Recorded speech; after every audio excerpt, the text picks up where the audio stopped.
नमस्कार, मी श्वेतांकले. तरुण भारतच्या न्यूज बुलेटिनमध्ये आपल्या सर्वांचे स्वागत. आता पाहूया ठळक घडामोडी. आरोग्य, एकता आणि प्रेरणेचे ध्येय बाळगून बेळगावात रविवार दिनांक 12 जानेवारी रोजी लोकमान्य मॅरेथॉन 2025 स्पर्धेचे भव्य आयोजन करण्यात आले होते. शहरातील आरपीडी महाविद्यालयाच्या प्रशस्त पटांगणावर सकाळी ठीक 6 वाजता वॉर्मअप सत्राने या कार्यक्रमाची सुरुवात झाली. लोकमान्य सोसायटीतर्फे आयोजित मॅरेथॉन रन फॉर एज्युकेशन करिता भारताच्या विविध राज्यातून आलेले आंतरराष्ट्रीय खेळाडू, अबाल वृद्धांसह तब्बल 3000हून अधिक धावपटूंनी उत्स्फूर्तपणे सहभाग घेतला होता. मॅरेथॉन स्पर्धेचे फ्लॅग ऑफ भारताच्या सुप्रसिद्ध टेनिसपटू सानिया मिर्झा, तरुण भारत सल्लागार संपादक आणि लोकमान्य कोऑपरेटिव्ह सोसायटीचे चेअरमन डॉक्टर किरण ठाकूर, मराठा लाईट इन्फंट्रीचे ब्रिगेडियर जॉयदीप मुखर्जी, माजी विधान परिषद सदस्य महांतेश कवटगीमठ, आमदार शशिकला जोल्ले, श्रीराम सेना हिंदुस्थानचे रमाकांत कोंडुस्कर, मलगौडा पाटील तसेच लोकमान्य सोसायटीच्या संचालक मंडळांच्या हस्ते करण्यात आले. सदर स्पर्धा 10 किलोमीटर, 5 किलोमीटर आणि 3 किलोमीटर अशी ठेवण्यात आली होती. मॅरेथॉनच्या मार्गावर ठिकठिकाणी अँब्युलन्स, प्रथमोपचार, पिण्याचं पाणी इत्यादींची सोय करण्यात आल्यानं परिसरातील वातावरणात एक प्रकारचा जल्लोष निर्माण झाला होता. विजेत्या स्पर्धकांना मान्यवरांच्या हस्ते बक्षिसे देण्यात आली. दरम्यान या मॅरेथॉनकरिता खास उपस्थित राहिलेल्या टेनिसपटू सानिया मिर्झा यांनी हेल्थ हेतो सभेचा संदेश देत बेळगावला येऊन आपल्याला आनंद झाला असल्याचे सांगितले. कर्नाटक आणि गोवा या दोन्ही राज्यांच्या दृष्टीने अत्यंत महत्त्वाचा रस्ता असलेल्या चोरला रस्त्याच्या डांबरीकरणाचं काम जोमाने सुरू झालं असून पहिल्या टप्प्यात कुसमळी ते कणकुंबीपर्यंतच्या रस्त्याचं डांबरीकरण पूर्ण झालंय. उर्वरित रस्ता येत्या 2 महिन्यात पूर्ण करण्यात येणार आहे. राष्ट्रीय महामार्ग प्राधिकरणातर्फे रणकुंड येथे चोरला मार्गापर्यंतच्या रस्त्याचं डांबरीकरण करण्यात आलं आहे. तसेच सदर रस्त्याचं 2 वेळा डांबरीकरण म्हणजे डबल कोटिंगही करण्यात आलं आहे. रस्त्याचं भूमिपूजन 24 फेब्रुवारी 2024 रोजी सार्वजनिक बांधकाम मंत्री व जिल्हा पालकमंत्री सतीश जारकिहोळी यांनी करून कामाला चालना दिली होती. प्रदेश काँग्रेसमधील गटबाजीच्या राजकीय सत्ता वाटपाच्या चर्चेला हायकमांडनं ब्रेक लावला असतानाच काँग्रेस आणि विधिमंडळ पक्षाच्या सर्व सदस्यांची सोमवारी बैठक होणार असून या दोन्ही बैठकांना महत्त्व प्राप्त झालंय. काही दिवसांपासून प्रदेश काँग्रेसमध्ये मंत्र्यांचं डिनर राजकारण आणि सत्ता वाटपावर खुली चर्चा झाली.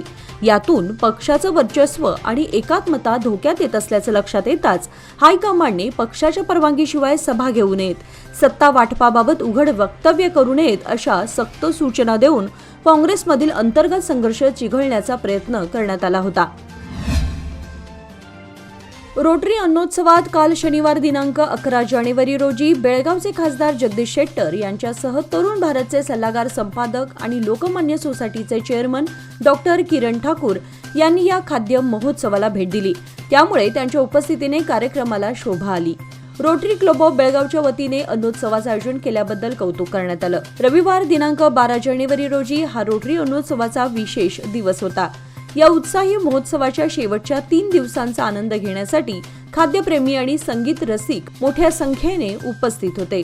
अस्सल स्वादिष्ट पदार्थांपासून ते गोड पदार्थांपर्यंत सर्व काही देणाऱ्या विविध खाद्यपदार्थांच्या स्टॉलमधून त्यांच्या आवडत्या पदार्थाचा आस्वाद घेत पर्यटकांनी विविध कार्यक्रमाचा आनंद लुटला. पुढे पाहता अन्नोत्सवात उद्या सोमवारी खास डिस्को किंग नाईटचं आयोजन करण्यात आलं आहे. त्यामुळे म्युझिकल एक्स्ट्राव्हॅन्झा संगीतप्रेमींसाठी नक्कीच एक मेजवानी ठरेल. अन्नोत्सवाचे आता केवळ 2च दिवस शिल्लक राहिल्यानं बेळगावकरांनी याचा लाभ घ्यावा असं आयोजकांतर्फे कळवण्यात आलंय.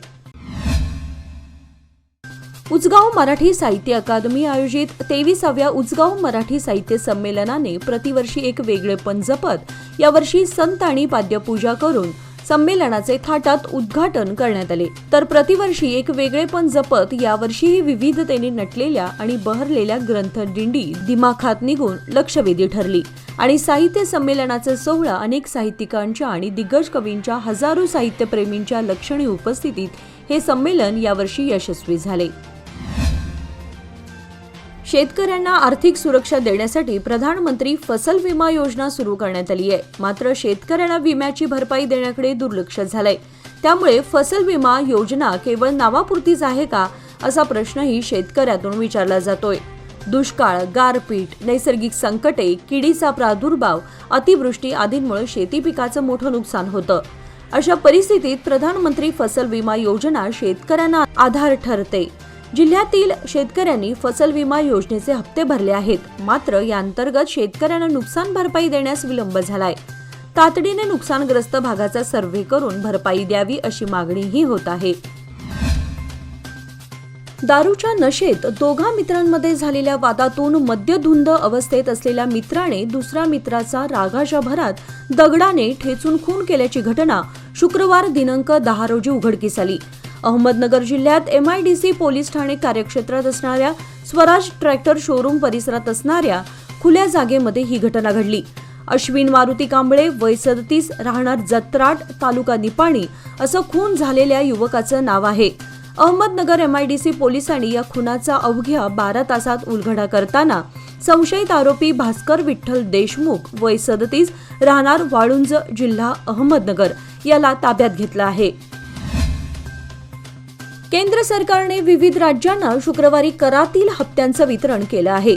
कर्नाटक सरकारला कराचा हप्ता 6,310.40 कोटी रुपये तर 28 राज्यांना एकूण 1,73,030 कोटी रुपये वितरण करण्यात आले आहे. 15व्या वित्त आयोगाच्या शिफारशीनुसार आर्थिक वर्षात केंद्र सरकारकडून संग्रहित केलेल्या करापैकी 41% रक्कम ही विविध राज्यांना 14 टप्प्यात वितरण करण्यात येत आहेत.